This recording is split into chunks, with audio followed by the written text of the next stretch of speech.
If you're Christian and you read the Bible, you're going to go nuts when you hear what Facebook banned in regards to Jesus.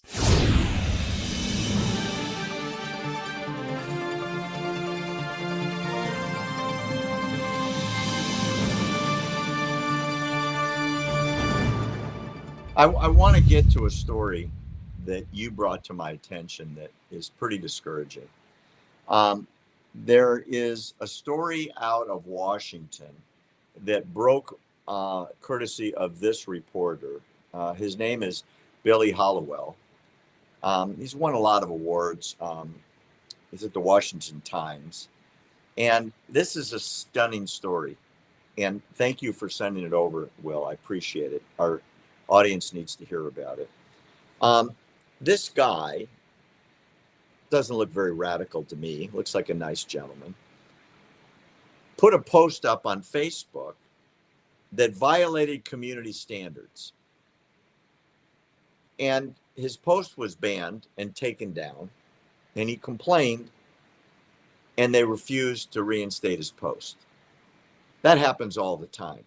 Mm-hmm. But not for the reason I'm going to read you, courtesy of Will Johnson.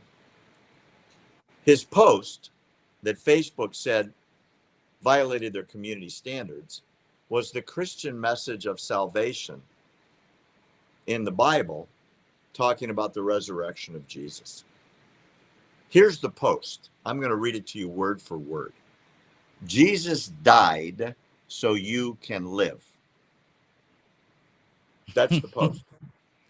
Jesus died so you can live. Boy, talk about hate speech.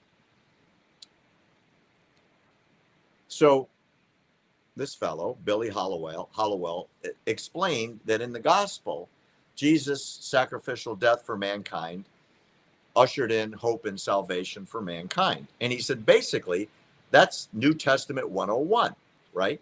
This is what it was about. He said, no rational person can call this hate speech. But then Facebook wrote that our community standards are meant to ensure everyone feels safe, respected, and welcome. Everyone except, well, Christians. Yeah. And so he said he got the following follow-up message after he protested. Quote, this is from Facebook. If your content goes against our community standards again, your account may be restricted or disabled. And then he got another follow-up that said, we have removed your post from Facebook because the post was in violation. Will,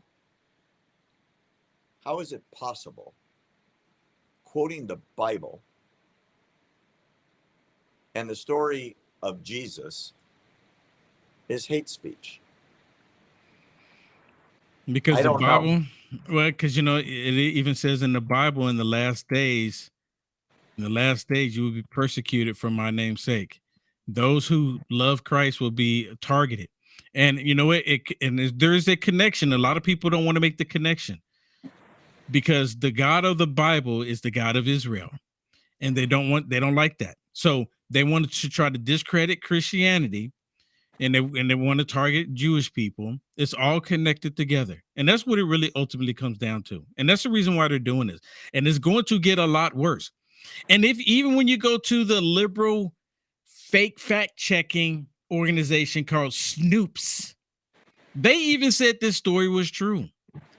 That people, and you know what, Barry, is happening to multiple people across the board. It's just this young man was able to have a little bit louder voice than some of the others. It's the reason why it came out just a little bit. And what's really interesting is that you don't have the mainstream media talking about it because they're all complicit with it. They're fine with it. Don't bring Jesus into anything. Unbelievable.